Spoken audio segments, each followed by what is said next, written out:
Ya, Bismillahirrahmanirrahim. Alhamdulillah dan kasiran thayyiban mubarakan fi kama rabbuna wa yarda. Asyhadu an la ilaha illallah wa la syarika lah wa asyhadu anna Muhammadan abduhu wa rasuluh. Allahumma shalli ala nabiyina Muhammad wa ala alihi wasallam. Alhamdulillah, alhamdulillah kita sama-sama mengucapkan puji dan syukur kita kehadiran Allah Subhanahu wa taala karena atas berbagai nikmatnya, mulai dari nikmat iman, nikmat Islam, nikmat sehat tentunya, sehingga kita masih sama-sama diberikan kesempatan untuk menghadiri sebuah majelis ilmu teman-teman surga. Tidak lupa salawat serta salam semoga selalu terlimpah curah kepada manusia terbaik, manusia pilihan Nabi besar Muhammad Sallallahu Alaihi Wasallam, kepada para keluarganya, para sahabatnya, pengikutnya, dan kepada kita sekalian pengikutnya yang insya Allah senantiasa melestarikan dan juga mengamalkan sunnah-sunnah beliau, dan semoga kita semua termasuk ke dalam golongannya yang kelak mendapatkan syafaat beliau-beliau. Pertama-tama sebelum kita memulai kajian pada kesempatan pagi hari ini, kami atas nama Takmir Musholeh Rahman Kompleks Residen Ciputat mengucapkan turut berduka cita yang sedalam-dalamnya atas kepulangan 53 personel kapal selam KRI Nanggala 402 yang telah dinyatakan tenggelam pada kedalaman sekitar 850 meter.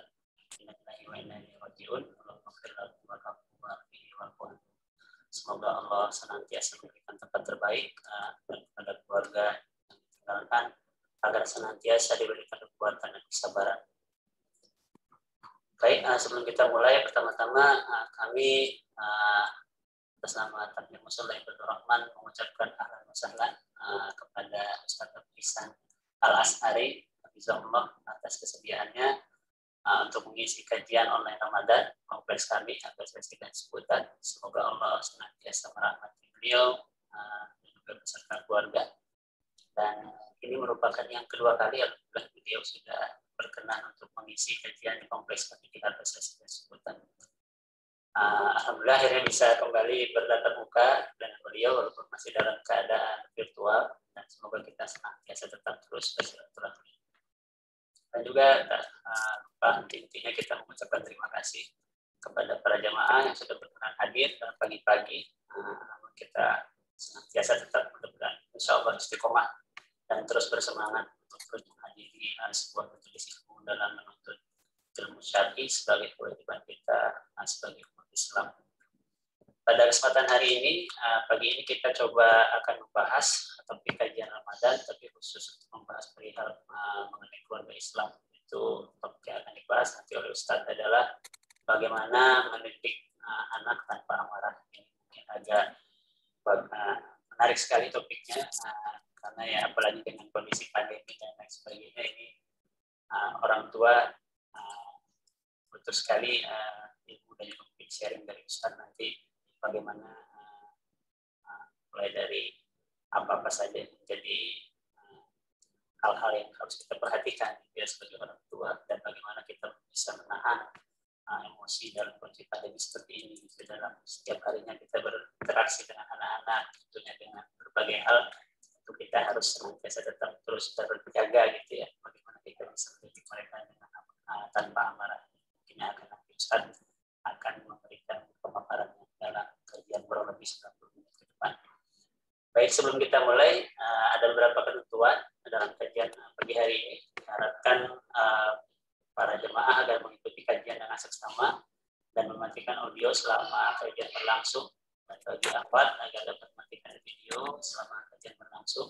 Insya Allah nanti akan ada sesi tanya jawab yang akan diberikan di 30 menit terakhir kajian. Mungkin itu saja yang dapat kami sampaikan.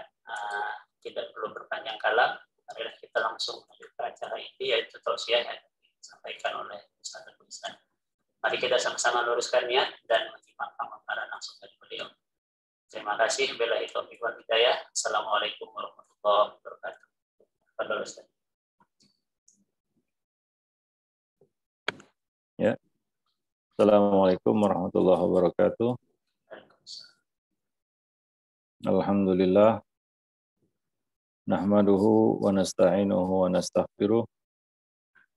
wa na'udzu billahi min syururi anfusina wa sayyiati a'malina may yahdihillahu fala mudilla lahu wa may yudlil fala hadiyalah. Asyhadu an la ilaha illallah wahdahu la syarikalah wa asyhadu anna Muhammadan abduhu wa rasuluhu la nabiyya ba'dah wa ba'd. Para jemaah kaum muslimin dan muslimat yang dimuliakan Allah, alhamdulillah segala puji hanyalah milik Allah Rabb semesta alam. Selawat dan salam atas Nabi kita Muhammad sallallahu alaihi wasallam, atas keluarga beliau, sahabat-sahabat beliau dan umat beliau sampai hari kemudian. Jemaah yang dimuliakan Allah, pada kesempatan pagi ini kita bisa bertemu melalui telekonferensi Zoom, yang mudah-mudahan tidak mengurangi semangat dan gairah kita untuk menuntut ilmu. Pada kesempatan pagi ini kita akan mengupas sebuah buku yang saya tulis sendiri dengan judul Mendidik Anak Tanpa Amarah, Tips Cerdas Mengelola Emosi. Tentunya kita masih ingat sabda Nabi Shallallahu Alaihi Wasallam, ya, yang berkata kepada seseorang yang minta nasihat kepada beliau, jangan marah, jangan marah, jangan marah. Ya. Nabi melarang marah. Ya, kita paham bahwa ini artinya bukan menafikan marah sama sekali. Ya. Tapi ini maksudnya adalah jadikanlah, ya, menahan marah itu menjadi salah satu kondisi yang ada pada kita. Karena orang yang sering marah itu dikatakan pemarah. Ya. Nah, Nabi adalah sosok yang santun, penuh kasih sayang, dan jauh dari sifat amarah. Ya, jauh dari sifat amarah. Maka Nabi dikenal dengan sebutan Nabiur Rahmah. Nabi yang penuh kasih sayang. Bukan tidak dikenal sebagai sosok yang pemarah. Ya, nah demikian. Itu yang menjadi landasan kita. Apalagi dalam bab mendidik anak. Ya, jangan marah ini lebih ditekankan lagi. Kalaulah Nabi berkata itu kepada orang tersebut secara umum, ya, jangan marah dalam kondisi apapun. Ya. Terutama terlebih-lebih dalam bab mendidik anak, dalam konteks pendidikan, mendidik. Maka jangan marah di situ lebih tegas lagi, para jemaah yang dimuliakan.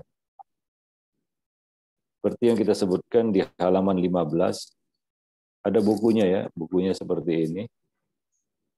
Ya, silahkan dimiliki kalau belum memilikinya. Sudah ada di sana bukunya? Belum? Belum sampai, Ustaz. Oh, belum sampai? Belum sampai, ya. Masih dalam perjalanan. Oke, ya. Jadi di halaman 15 kita sebutkan kerugian besar di balik kemarahan. Bahwa marah itu mendatangkan kerugian.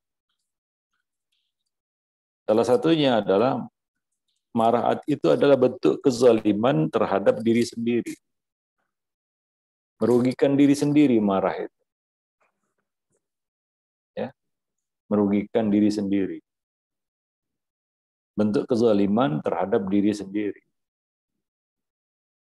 Ya, normalnya jantung kita itu berdetak, orang dewasa, ya, 72 kali dalam 1 menit. 60 detik itu 72 kali. Dalam kondisi marah, detak jantung kita semakin banyak. Ya. Sudah banyak, tidak beraturan. Maka kadang-kadang kita lihat orang marah itu terengah-engah. Padahal dia nggak olahraga. Dia nggak beraktivitas berat, tapi nafasnya terengah-engah. Betul, ya? Ya, dadanya naik turun begitu, ya. wajahnya memerah, kan begitu. Badannya kadang-kadang gemeteran gitu ya. Betul ya? Seperti itu kondisi orang ketika marah.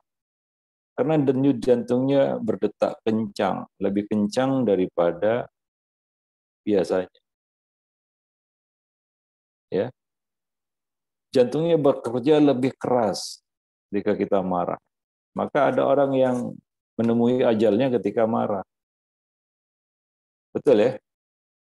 Dia naik darah tingginya, kena serangan jantung. Kenapa? Sebabnya dia sedang marah. Ya, dan ini banyak penyakit-penyakit yang muncul. Ya, paling parah berujung kepada kematian.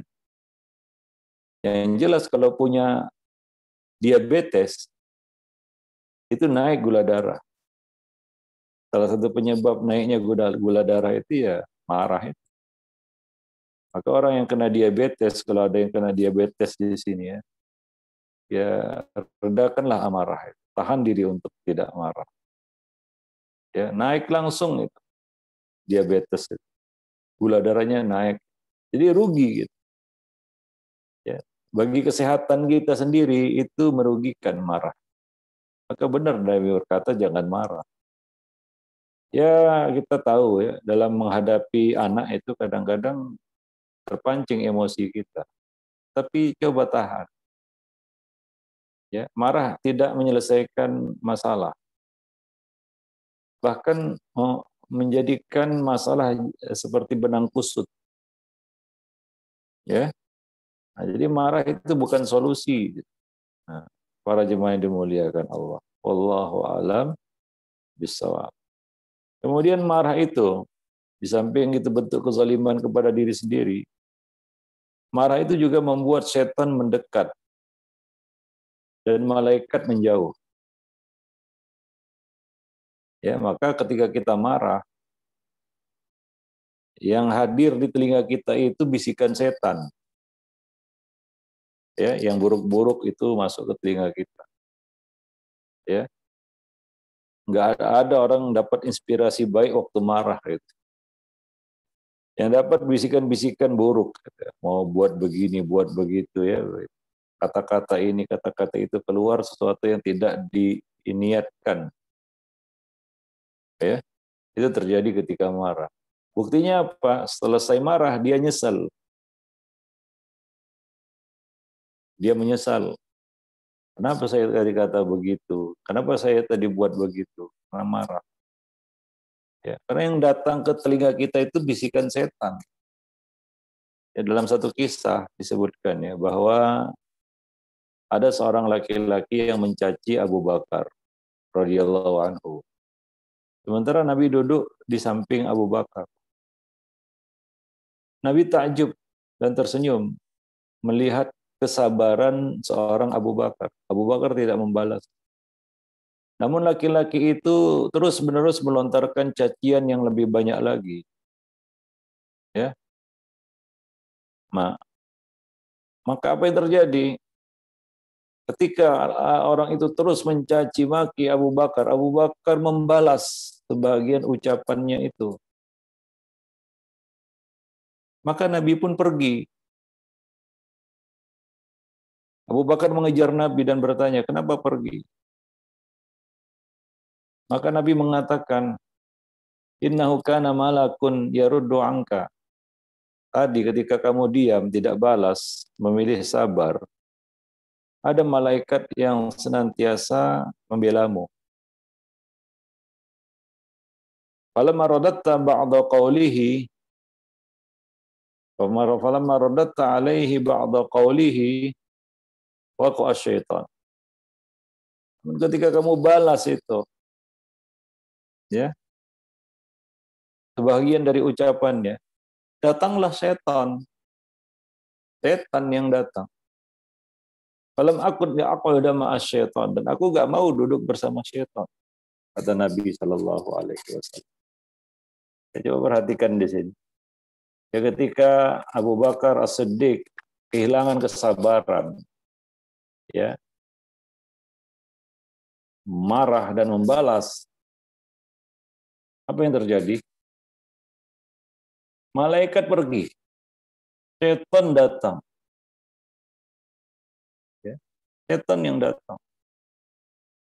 Maka aku nggak mau, kata Nabi, duduk bersama setan. Nah, demikian. Allahu a'lam bishawab. Maka ini kerugian ya, di balik kemarahan. Ya, datang setan itu kepada kita. Ya. Pergi malaikat, menjauh malaikat dari kita.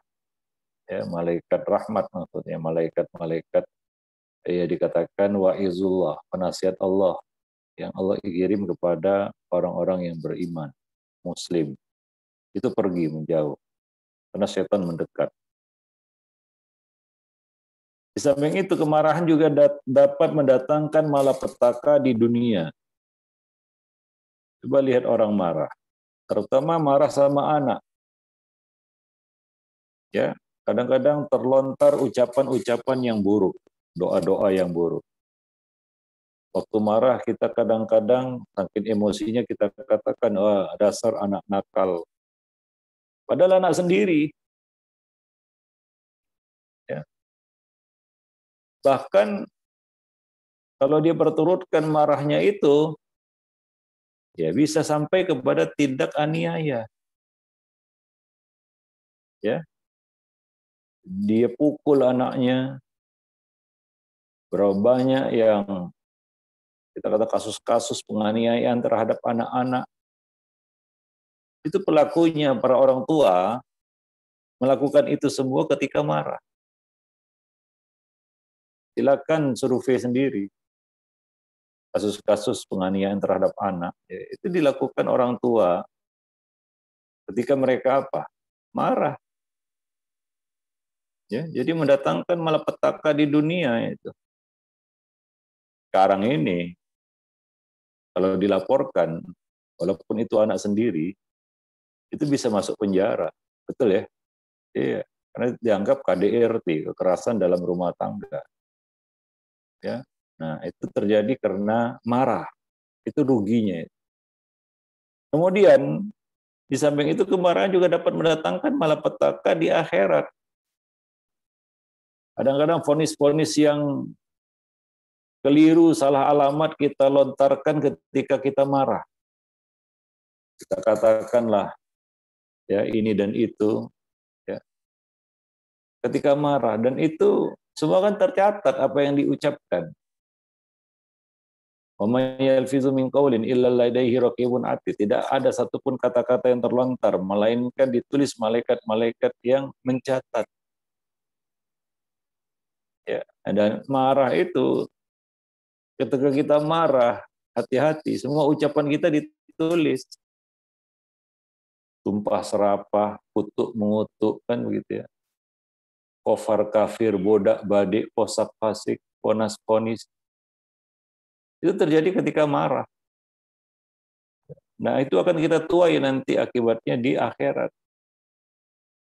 Karena setiap laknat yang keluar, kalau tidak tepat sasaran, akan kembali kepada yang mengeluarkan laknat itu.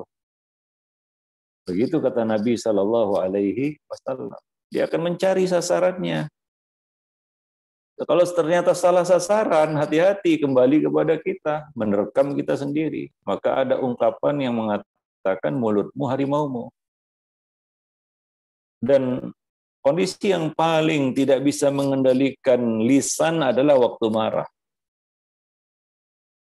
Keluar semua kebun binatang itu biasanya waktu marah. Kalau normal orang nggak akan mengatakan seperti itulah. Sakit jiwa lah kalau ada orang yang mengutuk, melaknat, ya dalam kondisi normal itu ya, betul ya. Perlu memeriksakan ya dirinya ke dokter, mungkin jangan-jangan ada kelainan kejiwaan. Tapi waktu marah, ya itu bisa terjadi, ya tahap apa yang dia katakan, dan itu merugikan dia nanti di akhirat karena semua dicatat. Dalam konteks mendidik itu anak kita, datangkan marahnya kita tahap apa kita katakan. Kita lihat itu misalnya para ibu ya, memarahi anaknya, kadang-kadang kata-katanya itu luar biasa, pedih, pedas, perih. Mendengarnya kita nggak tega. Nah, demikian. Allahu a'lam bishawab. Jadi itu kerugian di akhirat. Ya maka ya redakanlah amarah kita. Apalagi ini bulan Ramadan, bulan sabar katanya ya. Dikatakan bulan sabar karena di bulan ini kita dilatih untuk menahan marah. Nabi mengatakan wa in qatalaka ahadun aw syata maka faqul inni shaim inni shaim. Jika ada orang yang mengajakmu tengkar atau gaduh ribut, maka katakanlah kepadanya aku sedang berpuasa, aku sedang berpuasa. Bukankah demikian? Ini latihannya di bulan Ramadan. Maka tepat juga ini ya, masa pandemi, bulan Ramadan, kita banyak berinteraksi dengan anak, ya kadang-kadang stres di rumah kan begitu ya. Ya, kerja nggak masuk-masuk, offline, online terus kan begitu ya, WFH, mau mudik nggak bisa, ya hidupnya mantap, makan tabungan kan begitu ya. Sekolah anak-anak di rumah terus kan begitu ya, sementara bayar uang sekolah jalan terus, numpuk semua di sini, nah, akhirnya ya, naik pitam gitu ya. Belum lagi ya interaksi yang terus-menerus dengan keluarga ini kan membuat gesekan-gesekan kecil, cipratan-cipratan kecil, percikan-percikan kecil, ya, iya kan? Nah, ini kondisinya pandemi kan begitu ya. Seperti itu ya. 1 tahun ini udah kita jalan. Makanya hal-hal yang berkaitan dengan parenting ini ya banyak yang baru merasa ternyata mendidik anak-anak di rumah itu berat. Betul atau betul? Betul, Ustaz. Iya, baru terasa. Ternyata nggak mudah. Selama ini kan full day. Ayah pergi ke kantor, ibu pergi ke mall, gitu ya. Anak di sekolah 24 jam sore baru dijemput. Bahkan ada yang jemputnya malam-malam gitu ya. Malam-malam baru pulang. Nah ini ayah, ibu, anak di rumah semua. Ya namanya anak-anak kadang-kadang ya mereka itu melakukan sesuatu ya tanpa pikir. Banyak buat salah ya wajar namanya anak-anak. Wah, stres lah orang tua. Baru tahu ya, susahnya mendidik anak. Maka barulah terasa, oh ternyata nggak semudah yang dibayangkan. Ternyata tidak semudah yang diperkirakan. Maka sadarlah para orang tua ya, bahwa tugas guru di sekolah itu berat. Apa yang kita keluarkan itu nggak seberapa sebenarnya dibandingkan dengan beratnya tugas mendidik. Itu pun nggak maksimal kan di sekolah, belum maksimal. Nah, sekarang baru terbuka mata kita. Ternyata nggak mudah. Ya, nah demikian. Allahu a'lam. Tadi kita singgung sedikit bahwa ketika Nabi berkata kepada seseorang jangan marah, jangan marah, jangan marah, itu bukan artinya Nabi menafikan marah, tidak. Tapi jadikanlah mayoritas kondisimu itu jangan marah, ya. Nah demikian. Maka dari itu jadikan kemarahan kita itu ibarat garam bagi masakan, ya, garam bagi masakan, ya. Nah demikian. Ya, itu kita bahas di halaman 22 di dalam buku ini. Jadikan kemarahanmu ibarat garam bagi masakan. Yaitu, marah itu kadang-kadang tidak perlu ditunjukkan. Walaupun kita marah sama anak misalnya, tapi nggak perlu ditunjukkan. Satu. Yang kedua, memang kita harus menyingkirkan marah. Terutama kepada beberapa jenis manusia. Misalnya anak-anak. Yang kedua, orang dungu. Nggak perlu antum marah-marah sama orang dungu. Misalnya Nabi sama Arab Badui itu kan jarang marah. Yang ketiga sama penguasa, nggak perlu marah-marah sama penguasa, karena dia punya kekuasaan dan kekuatan, ya. Nah demikian. Ya, jadi kalau kita selalu mengumbar marah kepada anak, ya, mengumbar marah. Nanti marah kita itu jadi hiburannya, ya, jadi hiburannya. Wah, senang lihat ayahnya marah. Gitu ya. Sementara si ayah waktu marah mengatakan senang lihat ayah marah. Gitu. Jadi senang. Itu paling konyol kita. Marah sama anak itu salah satu tindakan paling konyol sebenarnya. Ya. Marah kita tidak dihormati. Marah kita tidak dihargai. Ya, para jemaah yang dimuliakan Allah. Nah, jadi jadikanlah marah itu sekedarnya saja. Kepada anak-anak nggak perlu ditunjukkan, walaupun kita marah, tapi nggak perlu ditunjukkan lah. Ya, kita redam itu, kita redakan, kita redam sebisa mungkin, ya, supaya kita bisa mengeluarkan kasih sayang. Karena kalau marah kita keluar, ya, kasih sayang itu akan mendem istilahnya. Sebaliknya, kalau kita bisa menekan amarah, kasih sayang kita bisa keluar. Karena dua hal itu nggak bisa bersatu. Nabi mengatakan dalam hadis qudsi, Inna rahmati sabaqat ghadabi. Sesungguhnya kemarahanku, kasih sayangku itu mengalahkan kemarahanku.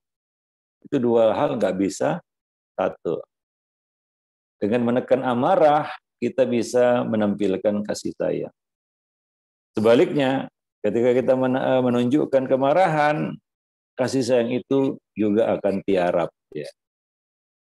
Para jemaah. Maka, kalaupun marah, jadikan itu seperti ibarat garam bagi masakan. Yaitu kita marah kepada orang yang perlu kita marahi. Misalnya orang dewasa. Ya, orang yang dewasa. Ya, marah sama orang dewasa, dia terpelajar, justru marah kita dihormati. Ya, marah kita dihormati. Kita marah itu ada manfaatnya, bukan anfaedah. Ya, marah itu kan akan konyol kepada orang yang tidak bisa mengerti marah kita. Ya. Dia masuk telinga kanan, keluar telinga kiri. Ya. Bahkan ketika kita marah, dia justru mancing-mancing kita agar lebih marah lagi. Kalau seperti itu, antum akan jadi orang yang sangat konyol. Gitu. Ya, demikian. Maka Nabi nggak marah sama orang Arab Badui. Gitu. Ngapain marah? Kesel sendiri nanti, rugi sendiri kan begitu. Wallahu a'lam bishawab. Ya, nah demikian. Maka kita katakan, ya, menahan marah itu adalah amal hati. Ya, menahan marah itu adalah amal hati. Dan semua amal hati adalah berat. Semua amal hati itu berat. Nggak ada yang ringan. Contohnya, ikhlas, tawakal, sabar, qanaah, itu semua berat-berat itu. Termasuk di dalamnya menahan marah. Nah, itu berat. Ya. Bisa kita buktikan di jalan raya bagaimana beratnya menahan marah itu ya. Atau berhadapan dengan banyak manusia di luar sana. Ya. Atau berhadapan dengan keluarga saja itu. Begitu beratnya menahan marah itu.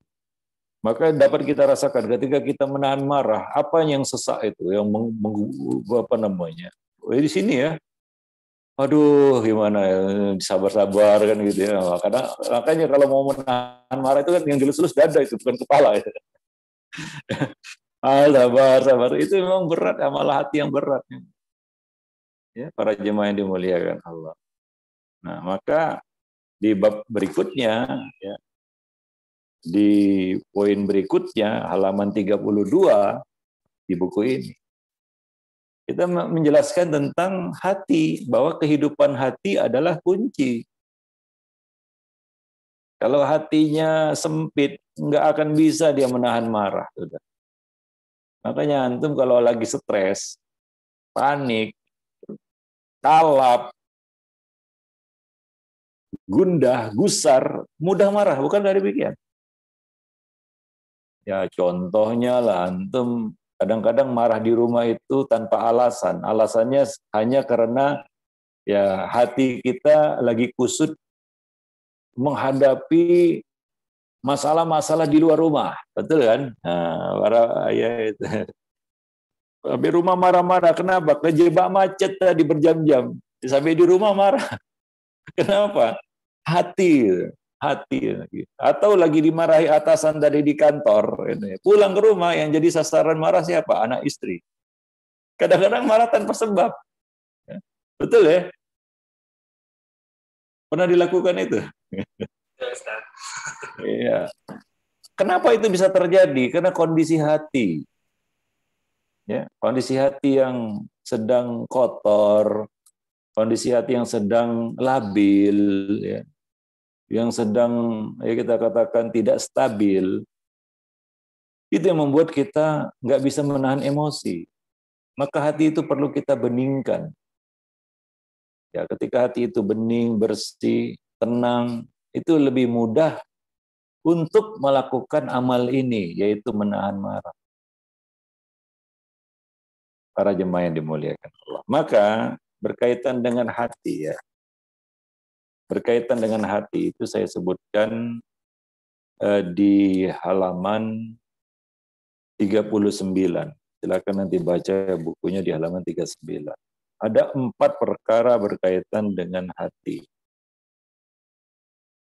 Supaya hati itu tenang, bersih, damai, lurus ya.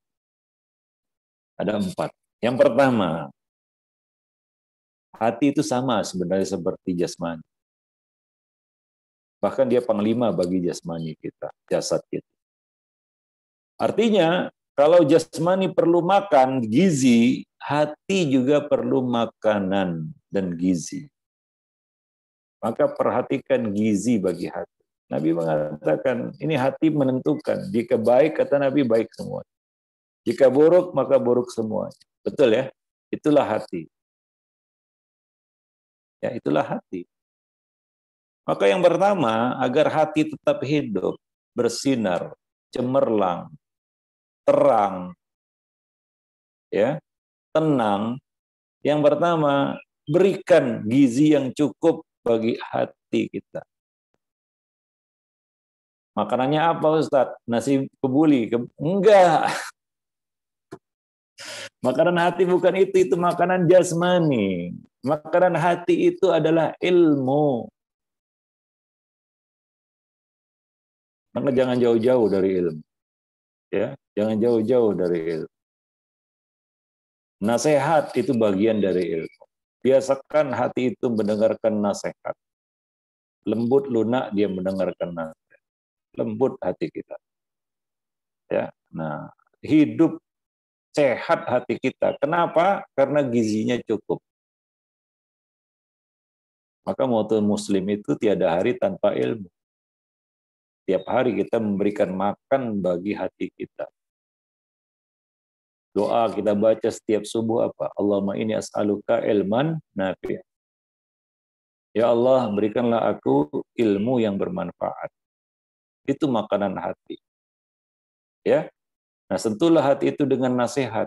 Maka para salaf dahulu, ya, saking hausnya mereka dengan nasihat, mereka sengaja bertemu dengan sahabatnya bukan untuk kongko-kongko, gibahan, namimahan, tidak. Tapi untuk meminta nasihat, nasihati saya. Itu dulu para salaf. Kalau kita kan lain cerita. Sekarang kalau kita ketemu teman, ya niatnya ngajak gibahan. Gitu. Ya. Kadang-kadang kumpul-kumpul untuk membicarakan hal yang tidak berfaedah. Nah, dahulu tidak. Paling kalau bapak-bapak ketemu kumpul-kumpul bicaranya poligami. Apal ya.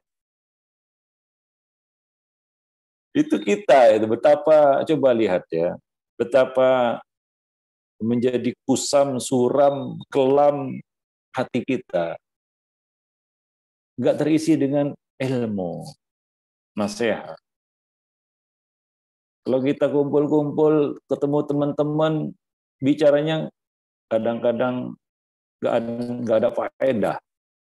Itu lihat grup-grup WA, kan faedah. Ya.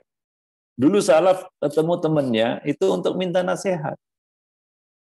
Fulan nasihati saya. Karena mereka ingin gizi bagi hati dengan mendengarkan nasihat. Maka Allah mengatakan wadzakir fa inna dzikra tanfa'ul mu'minin. Berilah peringatan. Sesungguhnya peringatan itu, nasihat itu bermanfaat bagi orang yang beriman. Orang yang ingin hatinya hidup. Jemaah yang dimuliakan. Ya. Nah, perhatikan gizi hati kita.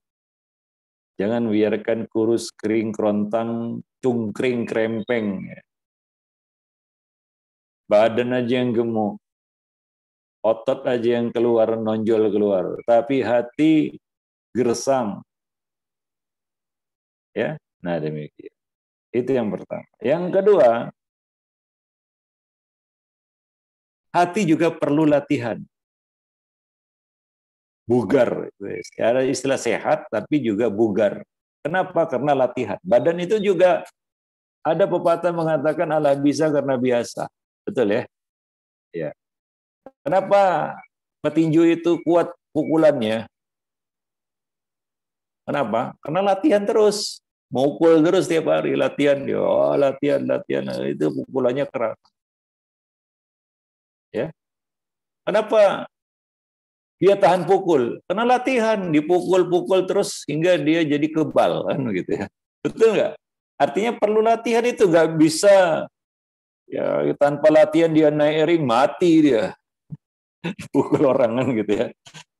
Dia harus latihan, latihannya keras, berat, ketat kan begitu.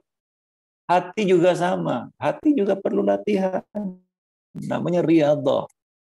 Maka Nabi mengatakan waman tasabbar sabbarahullah. Barang siapa yang melatih sabar, Allah akan kasih kesabaran. Allah akan kasih kesabaran. Kalau dia melatih diri untuk sabar. Nabi juga mengatakan innamal hilmu bittahallum. Sesungguhnya kesantunan adalah dapat diraih dengan melatih diri untuk santun. Jadi perlu latihan-latihan. Tanpa latihan nggak bisa. Apalagi hati juga perlu latihan. Melatih sabar, melatih ikhlas, melatih tawakal, melatih qanaah, latihan kan tidak langsung kita tiba-tiba ikhlas kita sampai di puncaknya gitu. Latihan pelan-pelan. Demikian juga menahan marah kadang-kadang kebablasan ya. Ya kan? Hati itu tak kuasa untuk menahan marah. Ya, keluar juga ya. Nah, ya apa namanya? Tumpah juga dia kemarahan itu. Ya perlu latihan, kadang-kadang jatuh, latihan lagi, jangan putus asa. Sampai kita bisa meminimalisir marah kita. Ya, hingga walaupun marah itu silap kan begitu ya, jarang-jarang. Ya, nah demikian. Allahu a'lam bishawab. Perlu latihan riyadhah namanya. Yang ketiga, hati itu juga ada penyakit. Ya, hati juga ada penyakit. Sama seperti jasmani, ada penyakit. Hati juga ada penyakit. Maka waspadailah penyakit hati. Kalau hati itu berpenyakit, segera sembuhkan. Banyak penyakit hati. Misalnya apa? Hasad, sombong, kikir, tomak, wahan, cinta dunia, itu kan penyakit hati semua itu ya. Kemudian futur, ya. Nifak, itu penyakit-penyakit hati semua itu. Ya. Nah, jadi ya harus kita periksakan. Kalau kita harus apa namanya istilahnya, general check up. Rajin general check up. 1 tahun 2 kali, 6 bulan sekali itu ya. Oh, rajin. Ya. Tapi dia lupa mengeneral check up hatinya. Harus. Ya, kita memeriksakan kesehatan hati kita. Dari penyakit-penyakit yang kita sebutkan. Maka kuncinya sini ya seringlah kita minta nasihat, konsultasi dengan ahli ilmu, ya, ulama, ataupun orang yang berilmu. Ya, bertanya tentang hal-hal ini. Mungkin ada muncul di dalam hati itu penyakit-penyakit tersebut. Seperti para sahabat dahulu, Ada sahabat dulu bernama Hanzalah. Dia khawatir terhadap penyakit hatinya. Lalu dia mendatangi Abu Bakar dan berkata, "Wahai Abu Bakar, nafaq wa Hanzalah. Hanzalah telah jatuh dalam nifak." Maka Abu Bakar berkata, "Apa-apaan ini kamu, wahai Hanzalah?" Maka Hanzalah mengkhawatirkan penyakit hati. Dia berkata, "Wahai, kenapa kamu berkata seperti itu?" kata Abu Bakar. Jadi kadang-kadang kita perlu juga berdiskusi dengan sahabat kita atau dengan orang yang berilmu supaya kita tahu ini saya kira-kira kena enggak ya. Maka Hanzalah berkata, "Kita ini wahai Abu Bakar, kalau kita berada di majelis Nabi, Nabi menjelaskan surga dan neraka, maka seolah-olah surga dan neraka itu ada di depan mata kita. Tapi ketika kita pulang ke rumah, berkumpul lagi dengan anak istri, bergelut lagi dengan pekerjaan, kita banyak lupa. Nasina katsiran," katanya. Ya. Beliau mengkhawatirkan itu. Apa kata Abu Bakar As-Siddiq? Demi Allah, aku juga merasakan hal yang sama. Maka keduanya pun mendatangi Nabi Shallallahu Alaihi Wasallam. Nah, begitulah yang kita petik dari kisah ini adalah bagaimana para salaf dahulu ya mereka sangat concern ya, sangat peduli ya dengan kesehatan hati ya dari berbagai macam penyakit karena hati juga ada penyakitnya. Para jemaah yang dimuliakan Allah. Ya, itu yang ketiga. Yang keempat, hati juga punya musuh. Baru tahu mungkin ya, hati punya musuh. Hati kita ini punya musuh. Tahu musuh hati siapa? Musuh hati. Siapa yang tahu musuh hati? Enggak, ya, baik. Hati-hati terhadap musuh hati kita. Siapa itu? Ada dua musuh terbesar hati kita. Atau tiga. Ya. Tiga musuh terbesar hati. Yang pertama adalah setan. Oh, ini setan dikatakan musuh hati. Kenapa? Karena setan, ya ini dijelaskan oleh Ibnu Al-Qayyim, menyasar, menarget hati manusia. Itu yang disasarnya, itu yang diserangnya. Bukan mata, kepala, lidah, dan lain sebagainya. Karena setan tahu yang menjadi panglima semua anggota tubuh itu adalah hati. Maka yang disasar, yang ditarget sama setan adalah hati kita. Ya, Allah mengatakan alladzi yuwaswisu fi sudurin nas, yang membisikkan, masukkan was-was ke dalam hati manusia. Sudur situ hati, qulub.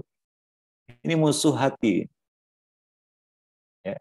Nah, maka kalahkan itu. Maka misalnya perintah sabar itu bukan hanya bersabar, tapi sabiru, jangan kalah bersabar dengan musuhmu. Ya, nah demikian. Yang kedua tadi apa? Ya, musuh hati. Yang kedua, belum saya sebutkan ya, belum. Yang kedua apa? Yang kedua musuh hati adalah dunia. Dunia itu godaan, fitnah, terutama bagi hati. Ada salah satu penyakit hati akibat musuh ini, namanya penyakit wahan, cinta dunia dan takut mati.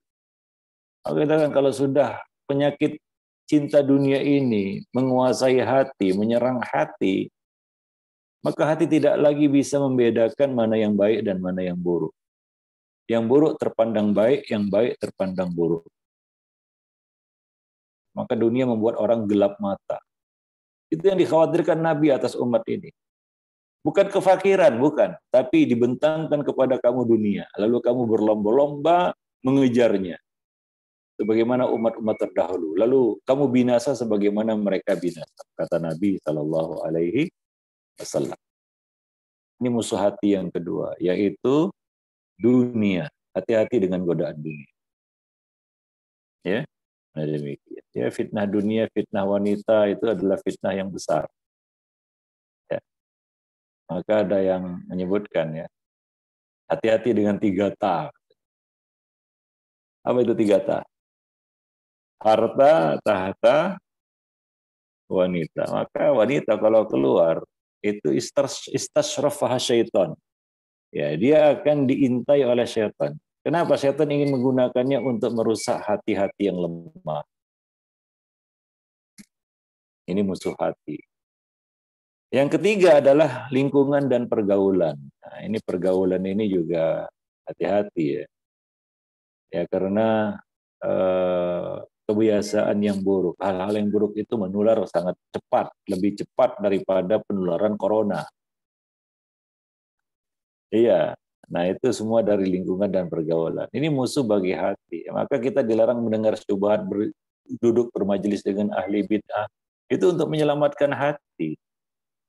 Dilarang itu. Hingga bergaul dengan ahli bid'ah itu menjadikan mereka sebagai teman karib itu berbahaya. Maka dulu ada seorang salaf bernama Ayub As-Sakhtiyani. Ada seorang ahli bid'ah ingin membacakan satu ayat kepadanya. Apa kata Ayub As-Sakhtiyani? Tidak mau, walaupun setengah ayat. Kenapa? Untuk menjaga kesehatan hati. Ya, nah itu musuh bagi hati. Orang-orang seperti itu. Ya, ada orang yang berkata kepada Ayub, wahai Imam, bukankah dia hanya ingin membacakan satu ayat saja? Apa salahnya? Nah, itu ya. Kadang-kadang banyak orang dalilnya apa salahnya, gitu ya. Ya, ujung-ujungnya apa-apanya dong kan begitu. Ya. Maka Ayub As-Sakhtiyani menjelaskan kepadanya, aku khawatir dia membacakan satu ayat, dia selewengkan maksudnya, lalu itu masuk ke dalam hatiku, kata beliau. Masuk ke dalam hatiku, merusak hati. Maka dulu para salaf, bagaimana yang dikatakan oleh Al-Imam Adz-Dzahabi, beliau menukilnya dari Sufyan Ats-Tsauri, bahwa dahulu para salaf senantiasa memberikan wasiat kepada murid-murid mereka. Apa itu? Anna syubah khattafah wal qulub dhaifah. Bahwa syubhat itu cepat sambarannya sementara hati itu lemah. Nah, itu yang 4 perkara yang harus kita jaga untuk menjaga agar hati kita tetap hidup. Ini semua kaitannya dengan apa? Agar hati itu kokoh, kuat, tegar untuk bisa menahan amarah. Kita bawa untuk menahan amarah. Ya. Nah, demikian. Ya, kita bisa lebih mengontrol emosi begitu. Karena hati kita itu hati yang sehat. Kalau hati yang sakit, ya sudahlah seperti yang saya sebutkan tadi. Nggak ada sebab pun marah dia. Nggak ada sebab kadang-kadang. Aneh juga itu. Karena hanya orang gila yang marah tanpa sebab. Nah, demikian. Ya, wallahu a'lam bishawab. Baik. Dan hati-hati dengan dosa. Ya, dosa. Karena dosa itu akan menutupi hati kita. Seperti kata Nabi ya, itu saya cantumkan hadisnya di di halaman 40 ya. Ya, Nabi berkata, hati-hati dengan dosa, itu adalah kita katakan sesuatu yang bisa bukan hanya merusak ya, tapi mematikan hati kita. Hati kita jadi innalillah, mati hati itu. Bukan hanya sakit ya, kalau sakit bisa sembuh. Ini bisa mati, itu dengan dosa. Maka Nabi mengatakan innal abda idza akhta'a khati'atan nuqitat fi qalbihi nuqtatun sauda. Fa idza huwa naza'a wastaghfara wa taba suqila qalbuhu. Sesungguhnya seorang hamba apabila berbuat dosa, maka akan dititikkan dalam hatinya sebuah titik hitam. Apabila dia meninggalkan dosa itu, minta ampun dan bertaubat, hatinya dibersihkan lagi. Suqila qalbuhu. Wa in ada zida fiha. Tapi jika dia kembali buat dosa, ditambah lagi titik hitam itu. Hatta ta'luwa qalbuh. Hatta ta'luwa qalbahu. Hingga menutupi hatinya. Hati menjadi mati. Ya. Dan itulah dia yang disebut ar-ran. Ya, yang Allah sebutkan di dalam surat Al-Mutaffifin.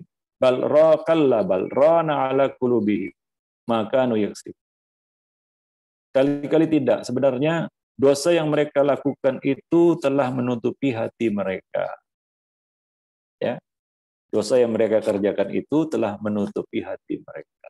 Nah, ini yang paling parah, hati yang mati karena dosa tadi ya. Wallahu a'lam bishawab. Memang kita tidak ada yang lepas dari dosa, akan tetapi jangan mempertahankan dosa. Ya, jangan mempertahankan dosa. Wallahu a'lam bishawab. Baik, ya. Nah, itu berkaitan dengan hati. Dan itu erat kaitannya dengan bagaimana kita bisa mengendalikan emosi. Terutama ketika kita menghadapi anak-anak kita. Macam-macam lah tingkah anak-anak ya. Ya mengusik hati kita, mengusik ketenangan kita mau marah, tapi ya redakan itu. Ya memang kita merasa lega kalau kita marah. Dalam hati kita berkata, saya harus marah ya. Nah, gitu ya. Tapi itu sebenarnya sebagai pelampiasan aja, supaya kita nggak jengkel gitu. Padahal manfaatnya nggak ada, kita tahu itu. Marah kita itu nggak ada faedahnya. Cuma untuk supaya melampiaskan jengkel kita aja. Ya, yang puas siapa kita? Manfaatnya apa bagi anak? Nggak ada. Jamaah yang dimuliakan Allah. Baik. Nah, demikian. Kemudian di bab berikutnya kita bahas tentang masalah keikhlasan. Ya, ini satu judul, koreksi keikhlasanmu. Ya. Ikhlas itu adalah amal hati yang tertinggi. Kalau boleh saya bertanya, mengapa aku harus marah? Mengapa harus marah? Apa yang kita inginkan dalam mendidik anak? Apa tujuan kita? Ya. Kalau tujuan kita lillah, ikhlas, kita bisa mengontrol diri. Karena tujuan kita akhirat, kita bisa lebih bersabar, ya sabar, menahan diri untuk tidak emosi. Ya. Itu karena kita dibentengi dengan keikhlasan. Di dalam mendidik anak, mendidik anak itu ibadah, perlu keikhlasan juga. Karena Nabi mengatakan, innamal a'malu binniyat, wa innamal likulli imri'in ma nawa. Maka perbaikilah terus keikhlasan kita. Pertajam keikhlasan kita. Terutama di dalam mendidik anak. Ini untuk akhirat. Ya, ini untuk akhirat. Ya, dengan demikian kita bisa lebih logis ya. Di dalam mendidik anak itu, kita bisa berpikir logis. Karena kita dituntun dengan keikhlasan. Kita menjauhi hal yang sia-sia. Yang justru mengalihkan kita dari tujuan kita. Para jemaah yang dimuliakan Allah. Maka bentengi diri dengan keikhlasan. Menahan marah, salah satunya adalah dengan keikhlasan. Para jemaah yang dimuliakan Allah. Wallahu a'lam bishawab. Ya, karena dengan ikhlas hati kita bisa menjadi lebih tenang, kita bisa menjadi lebih fokus ya. Ya, bahwa ini adalah amal akhirat kita. Mendidik anak itu amal akhirat yang kita harapkan pahala nanti di akhirat ya. Nah, demikian para jemaah yang dimuliakan Allah. Dengan itu kita bisa lebih menjaga hati dan menjaga diri kita, mengendalikan diri kita ya. Nah, demikian. Jadi ini berkaitan juga dengan keikhlasan kita ya sebagai orang tua di dalam mendidik anak-anak kita ya. Baik, tanpa keikhlasan ya itu susah lah ya kita untuk bisa menahan emosi ya, menahan diri, menjadi seorang yang santun ya, seorang yang penuh kasih sayang ya, dan betul-betul mencurahkan cinta itu susah kalau tidak dibarengi dengan keikhlasan. Karena keikhlasan itu membuat salah satu fungsi kekuatan ikhlas itu adalah membuat perkara susah menjadi mudah. Itu ikhlas. Mendidik anak itu bukan tugas yang mudah. Kalau tidak dilandasi keikhlasan, itu menjadi suatu perkara yang sangat-sangat memberatkan. Ya. Jadi beban bagi kita. Nah, himpitan itu semua akan membludak menjadi sebuah kemarahan. Ya, seperti yang kita singgung sebelumnya, mendidik anak nggak mudah. Ya, nah, itu berat. Maka ikhlas ini datang untuk meringankan hal-hal berat itu. Contohnya saya kasih contoh ya, ibadah misalnya sholat malam berat, betul ya, berat. Tapi kalau kita punya modal ikhlas, kita melakukannya dengan ikhlas, ya, amal yang berat itu menjadi ringan. Tapi kalau udah nggak ikhlas di sini, itu jadi beban itu. Kadang-kadang muncul pertanyaan dalam hati, kenapa saya sholat gitu? Kenapa saya menyulitkan diri saya sendiri? Gitu. Itu kalau itu tidak ikhlas ya nanti hati bicara seperti itu. Sama juga dalam mendidik anak, itu berat. Kadang-kadang muncul itu, ya satu apa ya kita katakan ya jeritan hati. Kenapa saya harus buat seperti ini? Kenapa saya harus mendidik anak seperti kaki ke atas, kepala ke bawah? Kalau tidak ikhlas, hati akan menjerit seperti itu. Tapi dengan ikhlas, itu semua sirna. Nggak ada jeritan-jeritan seperti itu. Karena kita harap pahala akhirat. Betul nggak para orang tua? Iya kan?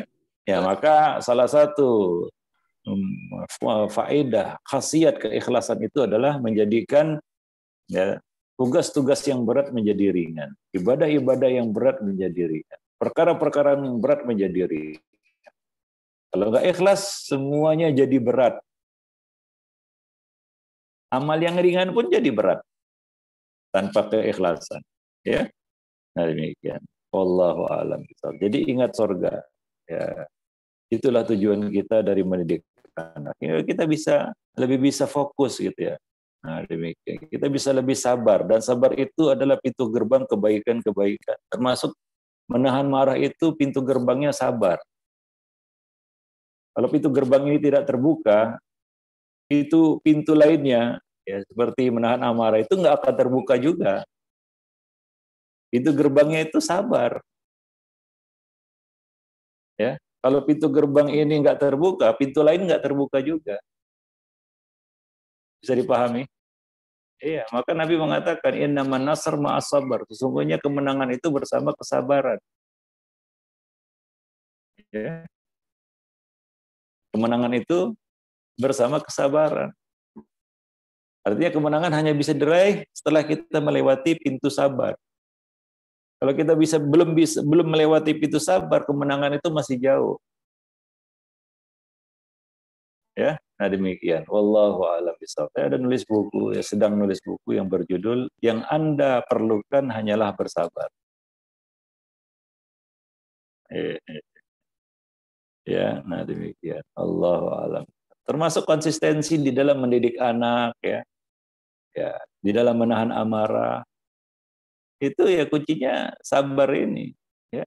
Dan ya tentunya itu semua tidak akan bisa diraih kalau kita tidak mengisi hati kita dengan ikhlas. Karena ikhlas itu yang menjadi dasar semua amal kita. Yang membuat amal kita menjadi awet itu ikhlas. Ya, karena dasarnya itu ikhlas. Sehingga dia menjadi awet, lebih tahan lama. Kenapa? Karena ada keikhlasan. Kalau nggak ada keikhlasan, susah para jemaah yang dimuliakan Allah. Wallahu a'lam. Kemudian di poin berikutnya halaman 57 ya. Kita bahas ya bahwa ingatlah anakmu itu adalah anugerah. Anugerah dari Allah Subhanahu wa taala, ya. Satu rezeki ya. Orang-orang bilang ada banyak anak banyak rezeki. Kalau anak itu rezeki anugerah, apakah kita memarahi rezeki dan anugerah? Ya, kita dapat rezeki dan kita marah ini buat saya marah aja ini, enggak kan? Ya, karena ya di situ kita akan bisa lebih memandang anak itu sebagai suatu aset. Karena Nabi mengatakan jika wafat anak Adam, terputus semua amalnya kecuali dari 3 perkara. Salah satunya adalah waladun solihun yad'ulahu. Anak soleh yang mendoakan. Kita harap doa dari anak-anak kita. Betul ya? Tapi kalau yang kita tunjukkan kepadanya adalah kemarahan dan kemarahan, apa mau dia berdoa untuk kita? Jangan-jangan dia berdoa tapi bukan untuk kebaikan kita, tapi keburukan kita. Karena kesel sama kita. Ya, para jemaah yang dimuliakan Allah. Taib. Jadi ya demikian ya. Pandanglah anak itu sebagai sebuah aset, ya, sebagai suatu kekayaan, ya, peluang bagi kita untuk meraih surga dengan anak ini. Dengan demikian ya kita bisa lebih, ya kita katakan apa ya, memandangnya dengan pandangan kasih sayang, ya, dengan pandangan kebanggaan. Ya, kenapa? Karena ini yang kita harapkan nanti, generasi kita yang akan nggak lama lagi kita akan tua, tuir, ya. Sekarang aja sudah berapa? Coba hitung-hitung usia. Ya, itu waktu akan sangat cepat berjalan. Nah, ketika kita sudah tua kan kita harapkan anak-anak kita. Kalau kita tidak beri kasih sayang kepadanya, apakah dia akan memberikan kasih sayang kepada kita waktu kita tua nanti? Ada orang tua yang bertanya, Ustadz, anak saya suka memarahi saya. Ini udah tua ini, anaknya udah dewasa juga. Saya katakan, Pak, mungkin waktu kecil dulu anak itu sering dimarahi. Jawabnya apa? Iya. Ya, hati-hati para orang tua. Jangan tertipu dengan perkataan sebagian orang. Ustadz, saya marahi anak saya. Kalau nggak dimarahi, nggak nurut dia. Kelihatannya benar ya, tapi itu blunder. Pertama, ketika kita memarahi anak, secara tidak langsung kita telah menyontohkan marah itu kepadanya. Seolah-olah kita berkata, nak, inilah marah. Maka ada kemarin tadi malam kalau salah saya ngisi juga buku ini. Ada seorang yang bertanya, Ustadz, sekarang saya baru sadar bahwa kita nggak perlu marah sama anak. Nah, ini saya punya pengalaman. Apa itu, Pak? Katanya. Saya itu suka marah kepada anak seperti saya dimarahi orang tua saya dulu. Itu warisan itu ya. Sekarang baru saya takut nanti anak saya itu marah kepada anaknya seperti saya marah kepadanya. Karena dia rasakan ya, bahwasanya dia marah sama anak itu ya. Karena dia ingat marah orang tuanya kepada dirinya. Artinya apa? Itu satu contoh buruk kepada anak kita. Itu yang pertama. Yang kedua, ya,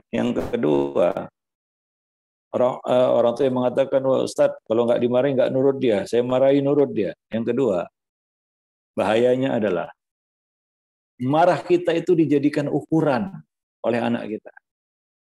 Artinya gini ya, mungkin nanti punya pengalaman pribadi juga. Anak itu menjadikan marah orang tuanya sebagai ukuran. Kalau orang tuanya belum marah berarti belum salah. Jujur aja, betul nggak? Dulu kayak gitu juga waktu kecil kita kan. Wah ini orang, belum marah orang tua saya, berarti bener nih, boleh ini. Kalau sebenarnya nggak boleh, udah salah itu. Tapi ya kadang-kadang orang tua itu ya apa terus-terusan marah juga kan, akhirnya gempor juga dia marah gitu ya. Akhirnya udahlah lantas sana. Nah, ketika itu jadi blunder. Dia akan menganggap benar apa yang dia lakukan karena orang tuanya nggak marah. Itu bahayanya. Marah kita dijadikan ukuran. Apa kita mau marah-marah terus? Ya tidak. Nah, demikian. Jadi bukan seperti itu. Yang perlu kita berikan kepadanya adalah nasihat dan ilmu. Ya. Nah, jadi beda antara marah dan tegas. Itu harus kita bedakan. Ketegasan itu bukan marah. Ya. Marah-marah itu bukan suatu ketegasan. Bahkan sebuah kekonyolan. Para jemaah yang dimuliakan Allah. Wallahu a'lam bishawab. Jadi ini adalah anak itu adalah anugerah, adalah apa namanya, perhiasan bagi orang tuanya, qurratul uyun, penyedap pandangan mata. Ya, nah demikian ya Allah mengungkapkan tentang anak. Ya, maka ya jagalah anugerah itu dengan sebaik-baik. Ya, nah demikian. Wallahu a'lam bishawab. Baik, udah nggak terasa sudah 1 jam kita nih. Oh, iya. Ya, alhamdulillah Ustaz. Ya, mungkin sampai di sini dulu. Kalau ada kesempatan lain kita lanjutkan. Kita sampai halaman 64 ya.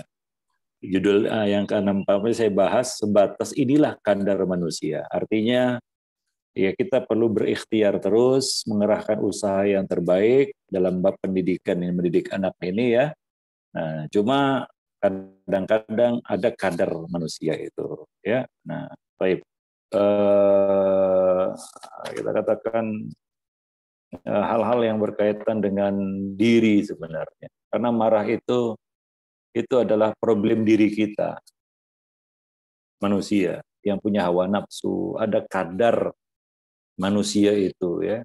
Manusia bukan malaikat tanpa hawa nafsu. Mungkin malaikat nggak marah.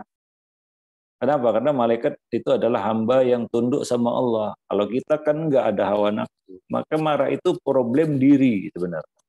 Ada yang berproblem pada diri kita, ada yang salah pada diri kita kalau kita suka marah. Nah, kita di sini bahas ya beberapa hal mengenai masalah hal-hal yang berkaitan dengan diri kita. Ya, kita mulai bahas dari masalah tawakal ya, masalah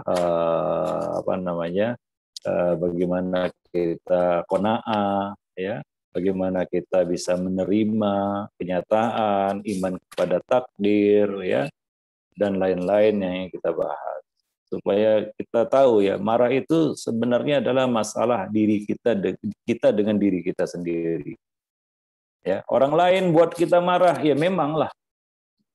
Apa kita menghendaki orang lain jangan buat kita marah? Nggak bisa.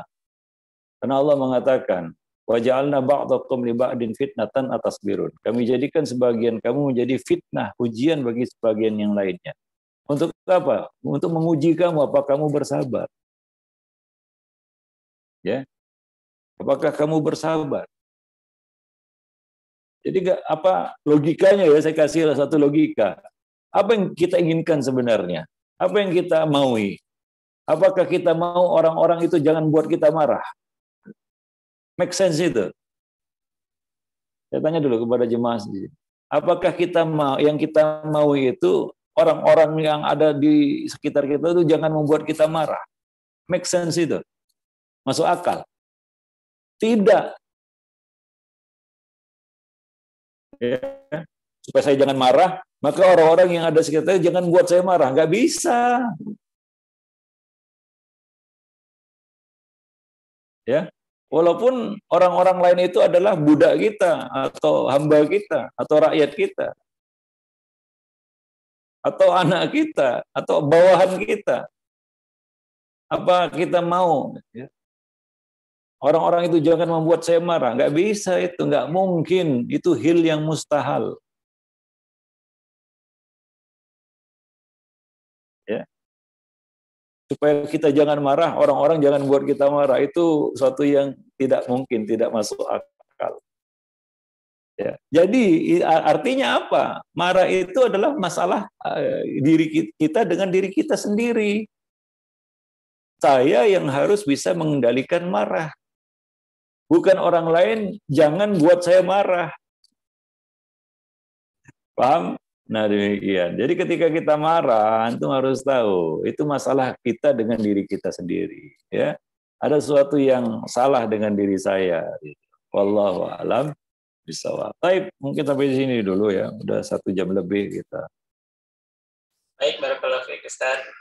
Atas pemaparannya sangat dalam sekali dan banyak pelajaran ya, terutama buat anak sekolah ya dalam kesempatan pagi hari ini.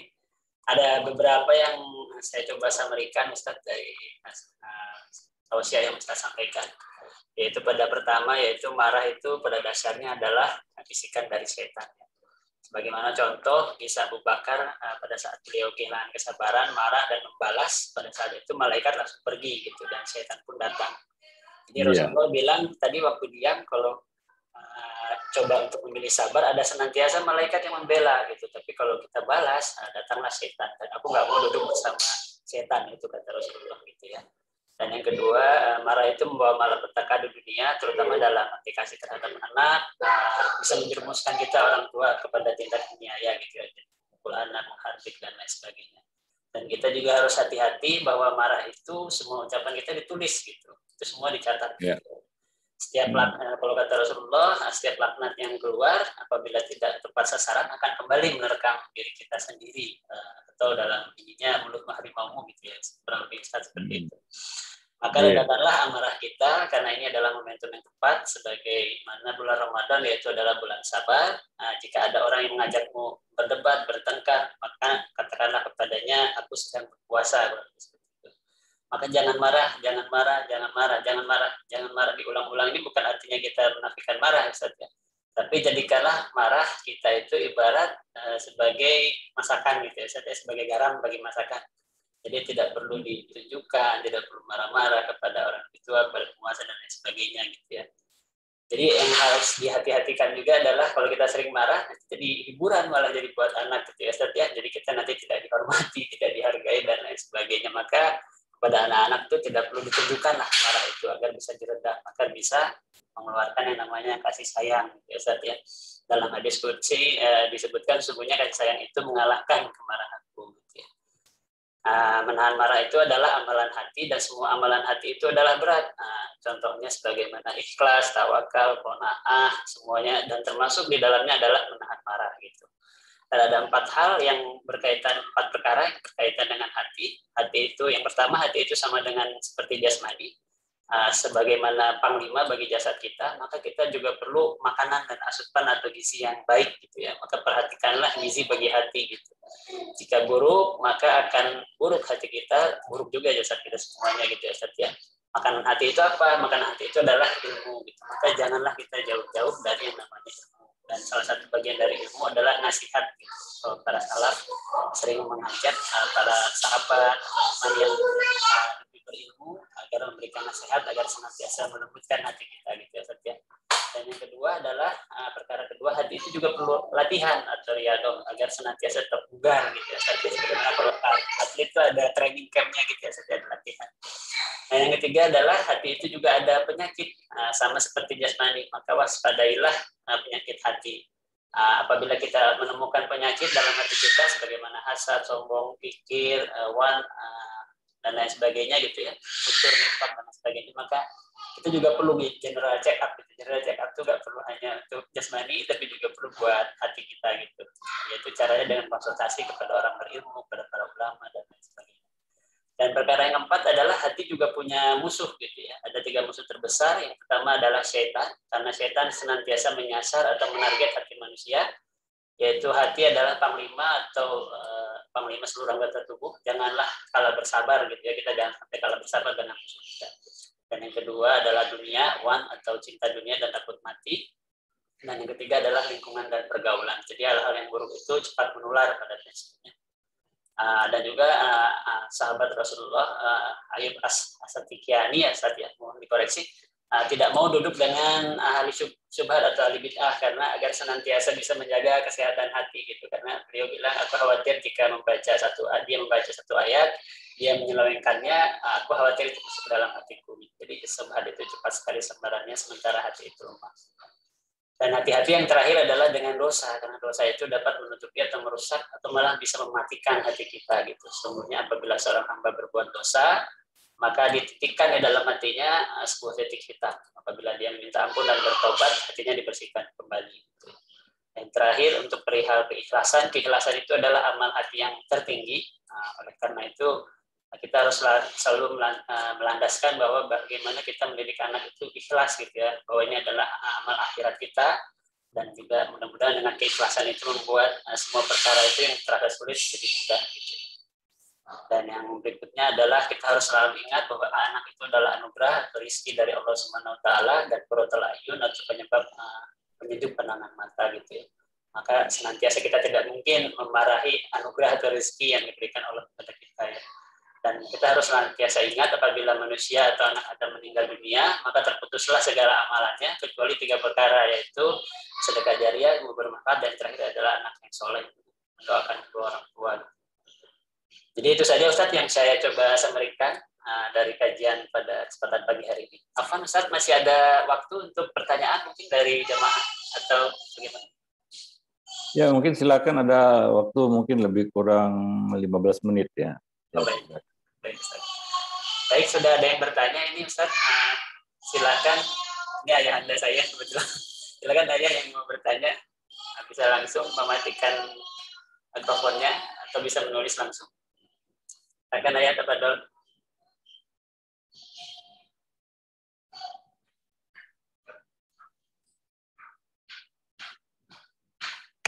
Ya, Assalamualaikum ayah. Bisa di unmute? Ada raise hand? Ada pertanyaan atau gimana terhadap Ustaz? Ya silakan dimatiin aja ya, bentar ya.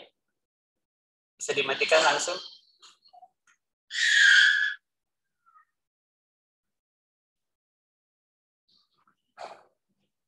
Bisa di unmute ya, bentar. Ayah kayaknya masih di. Silakan lanjut. Namanya. Bismillah. Assalamualaikum warahmatullahi wabarakatuh, Pak Ustaz. Waalaikumsalam. Menarik tema pagi ini. Tetapi saya ingin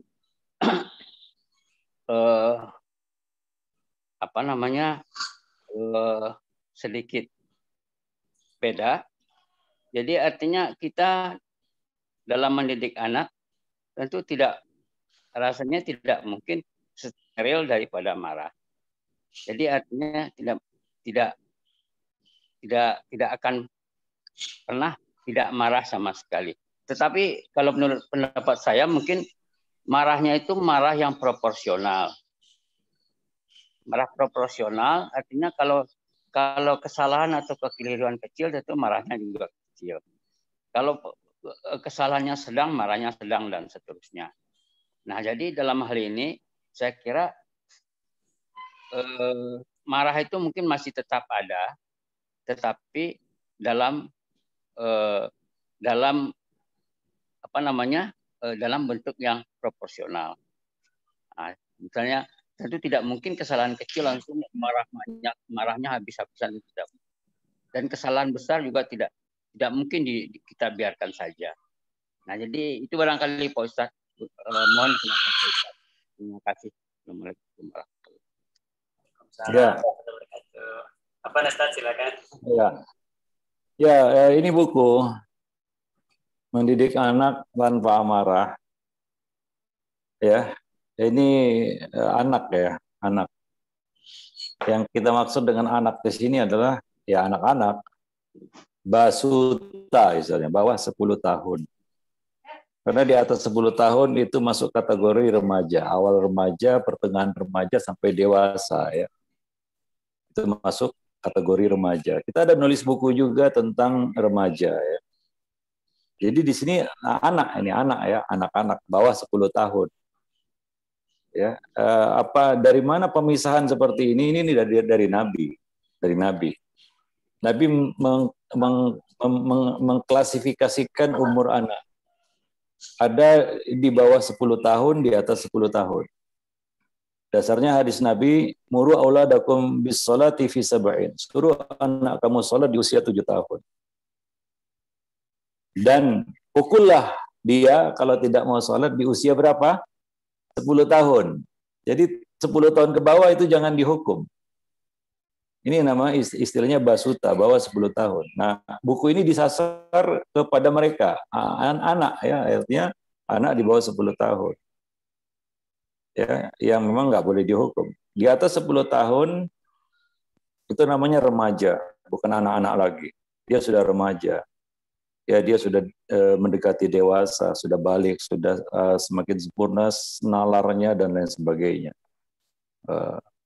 Tapi masalah perlukah menghukumnya dengan pukulan atau itu juga ada jadi pembahasan selanjutnya nanti ya. Enggak semua masalah selesai dengan marah. Ya. Seperti Nabi Ya, Nabi nggak pernah mukul anak, walaupun ada izin pukullah dia kan. Nabi tidak pernah pukul istri, walaupun dalam Al-Quran ada izin memukul istri. Tapi kenyataannya Nabi nggak pernah memukul istri. Walaupun Nabi pernah ya, jengkel kepada mereka karena tindakan mereka, tapi Nabi tidak pernah pukul. Ya, Nabi hanya sampai kepada memisahkan mereka selama 1 bulan, ya, pisah ranjang selama 1 bulan. Itu ada sejarahnya ya, dalam sirah. Taib. Jadi ya buku ini disasar kepada mereka, ya, orang tua yang punya anak-anak di bawah 10 tahun. Mereka disebut bocah. Kalau di Malaysia disebut budak kan gitu. Kalau di sini bocah atau anak-anak itu anak. Nah, demikian. Taib. Itu yang pertama. Yang kedua, kita bukan ukuran. Karena kita ini banyak salahnya, banyak silapnya, banyak khilafnya, banyak lalainya, banyak lupanya, banyak nggak taunya, banyak jahilnya. Kita. Bukan ukuran kita ini. Ya. Kadang-kadang kita mengakui kelemahan kita. Wah, saya belum mampu, kan begitu ya. Itu kita bukan ukuran. Kita sepakat bahwa di dalam bab pendidikan, mendidik, teladan kita adalah Nabi. Sepakat itu, kita sepakati ini. Sepakat kita. Karena Allah mengatakan, laqad kana lakum fi Rasulillah uswatun hasanah. Pada diri Nabi itu terdapat suri tauladan yang terbaik. Beliau jadi contoh. Ingat, pendidikan itu, mendidik itu bukan khususiah Nabi, ya. Itu adalah sesuatu yang Nabi tunjukkan, yang Nabi tampilkan sebagai contoh bagi umat beliau. Ya, bahwa kita menyontoh Nabi dalam bab ini. Karena tidak ada pendidik yang lebih sukses sejagat raya, sealam semesta, dari awal Adam diciptakan sampai nanti hari kiamat, melebihi Nabi, selain Nabi. Sepakat Nabi. Ya. Jadi Nabi itu pendidik yang paling sukses sudah. Paling sukses. Gak ada yang lebih sukses daripada Nabi di dalam bab mendidik. Sepakat kita. Sepakat. Ya, jadi ukuran kita dalam hal ini adalah Nabi. Sampai kepada pertanyaan selanjutnya. Kalau saya tanya,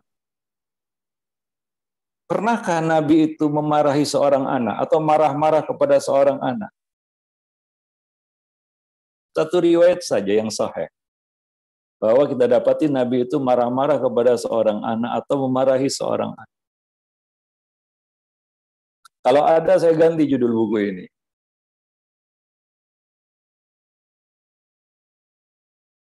Kita dapati ternyata Nabi itu tidak pernah memarahi anak.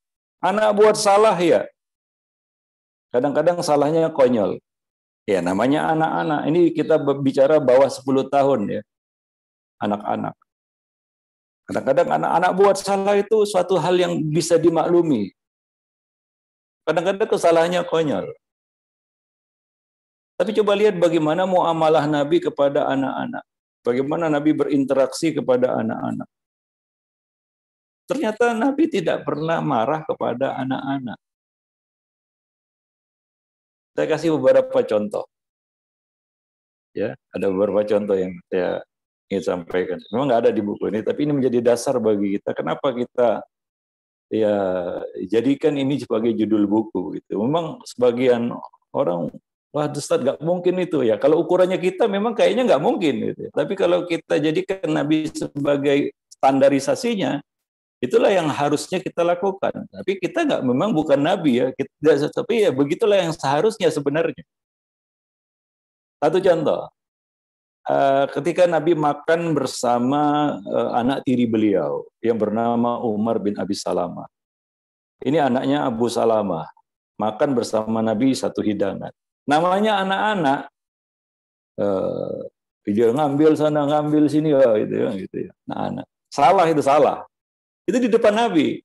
Apakah Nabi memarahinya? Tidak. Nabi menasihatinya. Begitulah Nabi memanusiakan seorang anak. Ya. Nabi berkata kepada bocah ini, "Ya gulam, hei bocah, bacalah bismillah." Wa kul biyaminik, makanlah dengan tangan kananmu. Wa kul mimma yalik, ambillah makanan yang terdekat denganmu, kata Nabi. Jadi Nabi memberikan nasihat. Nabi tidak marah. Kalau kita mungkin, anak-anak, jangan sini. Gitu, kayak kita. Mungkin kita kadang-kadang refleksnya seperti itu, kan? Padahal sebenarnya nggak perlu seperti itu. Kadang-kadang kita nggak memanusiakan anak. Kita nggak menganggap anak itu ya sesuatu yang, anak itu sesuatu, dia anugerah. Ya. Nah, itu satu contoh. Ya. Nabi memperlakukannya dengan kasih sayang. Nabi menasihatinya. Maka ada satu ungkapan yang nggak tepat, saya katakan nggak tepat. Sudah saya marahi anak saya, jangan katakan seperti itu. Tapi katakanlah sudah saya nasihati dia. Karena anak itu butuh nasihat kita, bukan kemarahan kita. Satu contoh yang kedua. Satu ketika Al-Hasan datang kurma zakat di masjid, dikumpulkan di masjid. Biasa di masjid itu tempat pembagian zakat. Dia harta zakat dikumpulkan di situ. Datang kurma zakat itu ya. Lalu Al-Hasan bin Ali, cucu Nabi, bocah waktu itu bocah dia, anak-anak. Datang dan mengambil kurma itu dan memakannya. Itu bukan haknya. Di samping bukan haknya nggak boleh diambil. Salah. Apa yang dilakukan Nabi? Nabi melihatnya dan apa yang dilakukan Nabi? Memarahinya tidak. Nabi mendatanginya, mengambil kurma itu dan meletakkannya kembali sembari memberikan nasihat, ilmu. Apa kata Nabi kepada Al-Hasan bin Ali? Waktu itu bocah, seorang bocah ini. Nabi berbicara kepadanya layaknya orang dewasa. Apa kata Nabi kepada Al-Hasan waktu itu? Kita, keluarga Muhammad, tidak halal memakan harta zakat. Wah, itu luar biasa itu. Kalau kita kan udah kita usir anak itu, wah jangan sini lagi, pergi. Tapi Nabi seperti itu. Ya. Apa yang terjadi? Jangan kira anak itu nggak ngerti, walaupun nalarnya masih kurang, ya, tapi dia hafal. Ada dua aktivitas utama otak anak. Yang pertama adalah menghafal, yang kedua meniru. Menghafal dan meniru, itu otak anak. Apa yang terjadi? Ketika Al-Hasan bin Ali dewasa, ya, ketika ia sudah dewasa, ada seorang yang bertanya kepadanya, yaitu Abul Aswad Ad-Du'ali namanya. Wahai Hasan, kira-kira apakah ada satu kenangan yang masih kamu ingat bersama Nabi? Apakah ada memori, nostalgia bersama Nabi? Apa jawaban Hasan? Ada. Lalu Al-Hasan menyebutkan kisah itu yang berisi ilmu, pengajaran. Ya, bagaimana Nabi menunjukkan kasih sayang. Bagaimana memberikan kasih sayang, memberikan ilmu. Wah, itu luar biasa. Ini yang patut kita contoh. Ini standarisasi kita sebenarnya ya. Ya kadang-kadang kita belum mampu seperti itu, tapi coba latih. Ya, latih bicara seolah-olah kita manusiakan anak itu. Itu teringat sampai dia dewasa. Tadi kita sebutkan antara marah dan kasih sayang tidak bisa bertemu. Saya ada pengalaman pribadi, yang namanya pengalaman pribadi ya. Dulu waktu SD, saya punya dua guru yang berbeda karakternya. Yang satu ini sabar sekali guru ini. Ya, sabar sekali, jarang marah sama murid-murid. Bahkan bisa dikatakan dia nggak pernah marah sama murid. Nggak pernah kita dapati dia marah sama murid. Yang satu lagi, kerjanya marah aja sudah. Salah sedikit marah. Kadang-kadang guru itu marah tanpa sebab. Kita pun bingung. Gitu. Dulu waktu SD, apa yang terjadi ketika saya sudah dewasa seperti ini? Ya? Yang masih saya ingat itu guru itu tadi. Bahkan namanya aja saya masih ingat, Pak Jamaluddin namanya. Orang Padang dia. Luar biasa santun, sabar dia menghadapi kita. Dia guru matematika. Ya kadang-kadang kan murid itu stres karena pelajarannya susah kan gitu ya. Tapi dia sabar gitu. Kalau dia mau, kayak baru kita terpikir, wah dulu kita itu sebenarnya pantas dimarahi sebenarnya. Tapi dia tidak menunjukkan marah. Baru kita merasakan kasih sayang itu awet ternyata. Seperti Al-Hasan bin Ali. Dia merasakan awetnya kasih sayang Nabi itu sampai teringat ketika beliau dewasa. Ya, luar biasa itu. Nah, itulah kedahsyatan sabar dan kasih sayang itu ya, para jemaah yang dimuliakan Allah. Itu contoh yang kedua. Ya. Nah, kemudian yang ketiga. Yang ketiga ini ya, ini mungkin lebih berat lagi nih bagi sebagian orang ya. Yaitu ketika Nabi sedang salat berjamaah bersama para sahabat. Lalu datanglah Al-Hasan dan Husain bermain-main di dalam masjid. Lalu ketika Nabi sujud, ya, ketika Nabi sujud, keduanya itu naik ke punggung Nabi, ya. Naik ke punggung Nabi itu. Waduh, naik ke punggung Nabi ya. Para jemaah yang dimuliakan Allah. Sehingga Nabi tidak bisa bangkit dari sujud. Ya, Nabi tidak bisa bangkit dari sujud karena di atasnya ada Al-Hasan dan Al-Husain. Para jemaah yang dimuliakan Allah. Ya. Loncat dia ke atas punggung Nabi. Orang-orang hendak melarangnya, tapi Rasul memberikan isyarat agar membiarkan mereka sampai mereka puas. Lalu ketika keduanya sudah pergi, Nabi bangkit dari sujud.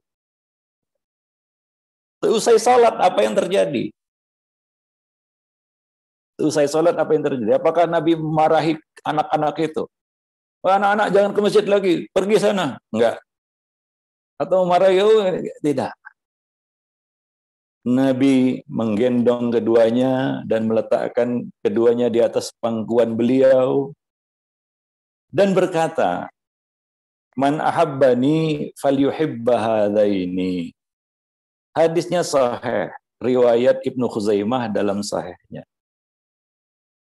Apa itu artinya? Barang siapa yang menyintaiku, maka hendaklah ia menyintai kedua cucuku ini. Para jemaah yang dimuliakan Allah. Ya. Nah itu ya kita katakan apa ya, luar biasa ya, sabarnya Nabi, santunnya Nabi menghadapi anak-anak. Ya, suatu yang kadang-kadang ya kita, kita ini betul-betul banyak kurangnya jadinya ya. Kalau misalnya para hadirin bertanya, saya pernahkah Ustadz marahi anak? Ya saya kan ya manusia, kadang-kadang kita silap, marah juga. Setelah marah baru nyesel. Kenapa tadi saya harus marah? Ya, seharusnya saya tadi tidak perlu marah. Nah demikian. Nah, itu contoh-contoh yang kita dapati dari Nabi kita Muhammad Sallallahu Alaihi Wasallam. Dan beliau adalah teladan kita. Luar biasa. Kalau kita baca sirah-sirah Nabi, bagaimana Nabi itu menahan amarah misalnya terhadap Arab Badui. Tadi kita sebutkan ada 3 orang yang antum nggak perlu marah-marah kepada mereka. Salah satunya orang Dungu ya. Nggak perlu marah. Arab Badui ya, bagaimana coba Arab Badui itu kadang-kadang buat jengkel Nabi, tapi Nabi nggak marah. Ya, satu ketika ada Arab Badui datang tiba-tiba narik selendang Nabi. Waktu itu Nabi bersama Anas. Sambil berkata, "Hai Muhammad, berikan selendang ini kepadaku. Ini harta Allah." Ya. Ini harta Allah, berikan kepadaku. Nabi menoleh kepadanya, melihat, ternyata Arab Badui. Ya udahlah, nggak usah marah. Nabi nggak marah. Nabi berkata kepada Anas, berikanlah selendang itu kepadanya. Ya, nah demikian. Itu satu contoh dengan Arab Badui ini. Kemudian satu ketika ada Arab Badui datang masjid, buang air kecil dia. Wah ini lebih gawat lagi daripada sebelumnya. Buang air kecil dia. Sahabat-sahabat marah dan hampir memukuli orang ini. Nabi tahu ini Arab Badui ya. Mereka ingin memukuli, tapi Nabi melarangnya, mencegahnya dan berkata, jangan pukuli dia. Jangan putus buang airnya. Ambil aja seember air. Kalau sudah selesai siram. Nah, selesai masalahnya itu, ya selesai dia buang air dan dibersihkan, Nabi memanggilnya. Dipanggil sini. Ingin dimarahi? Tidak. Nabi tidak memarahi dia. Nabi memberikan nasihat. Sekali lagi, orang-orang seperti ini perlu nasihat, bukan perlu kemarahan kita. Ya, Nabi memberikan nasihat kepadanya dan berkata, sesungguhnya masjid ini bukan tempat untuk buang hajat, buang kotoran, buang najis. Tapi masjid ini adalah tempat untuk sholat, zikrullah, dan tilawatul Quran. Begitu, Pak. Nabi bisa menahan marah dan bisa memberikan nasihat gitu dalam kondisi seperti itu. Saking senangnya Arab Badui itu, dia berkata, ya Allah ampuni aku dan Muhammad, jangan ampuni selain kami berdua. Rahmati aku dan Muhammad, jangan rahmati selain kami berdua. Nabi berkata kepadanya, engkau telah membatasi sesuatu yang luas. Ya, katakanlah ampunilah kami semuanya, begitu. Ya, itu saking senangnya dia kan gitu. Kadang-kadang orang senang sekalipun kadang-kadang dia lupa apa yang dikatakan ya kan gitu ya. Baik, itu satu contoh yang diberikan Nabi kepada kita bagaimana ya beliau bisa mengendalikan, mengelola emosi ya yang luar biasa. Ini masuk ke dalam bab kecerdasan emosional sebenarnya. Ya, nah demikian. Justru Nabi itu justru lebih sering marah kepada sahabat-sahabat terdekat. Nabi sering marah sama Abu Bakar, sama Umar. Sering. Justru Nabi sering marah kepada orang-orang seperti itu. Kenapa? Apa rahasianya? Karena orang-orang seperti ini kalau dimarahi berfaedah marah kita dihormati, ya, dan dia dapat manfaat dari marah kita. Ya, nah demikian. Tapi ya tadi bocah-bocah, anak-anak Arab Baduy, orang-orang ya kita katakan dungu agak terbelakang pendidikannya, ya itu antum hindarilah marah kalau bisa sebisa mungkin kan begitu ya, supaya kita bisa memberikan nasihat ilmu kepada mereka begitu maksudnya. Wallahu a'lam bishawab. Baik, ya jadi ini yang menjadi dasar kita menulis dan membuat judul buku itu seperti itu ya. Nah demikian. Wallahu a'lam bishawab. Barakallahu fiik Ustaz atas penjelasannya. Ya, mudah-mudahan sudah clear ya. Mudah-mudahan nanti kalau ada yang mau ditanyakan mungkin nanti bisa kesempatan. Iya, kita sudah sudah waktunya ya. Mungkin sampai di sini dulu pertemuan kita. Mudah-mudahan ya bermanfaat bagi kita semua. Ya lebih dan kurang saya mohon maaf. Aqulu qouli hadza astaghfirullah li wa lakum bisairil muslimin. Innahu huwal ghafurur rahim. Subhanakallah bihamdik asyhadu an la ilaha illa anta astaghfiruka wa atubu ilaik. Assalamualaikum warahmatullahi wabarakatuh. Waalaikumsalam warahmatullahi wabarakatuh. Barakallahu fiik Ustaz Abu Ihsan Al-Asari atas kesediaannya dalam mengisi kajian Ramadan kali ini. Jazakallah khairan pada Ustaz. Semoga Ustaz senantiasa diberikan kesehatan, kemudahan dalam menjalankan ibadah di bulan Ramadan. Dan pada para jamaah, insya Allah masih ada satu kali lagi kajian mingguan Ramadan. Minggu depan insya Allah akan ada pemaparan dari mungkin nanti bisa dilihat di media sosial di Mushola Ibadur Rahman. Insya Allah bulan depan adalah topiknya minggu depan topiknya perihal malam yang mulia ya oleh Ustadz Azhar Halid Hussein. Mungkin itu saja yang bisa kami sampaikan. Terima kasih banyak atas kehadirannya pada kesempatan kajian pada pagi hari ini. Semoga kita senantiasa diberikan kesehatan dan dalam menjalankan ibadah di bulan suci Ramadan. Baik, billahi taufiq wal hidayah. Assalamualaikum warahmatullahi wabarakatuh. Waalaikumsalam warahmatullahi wabarakatuh.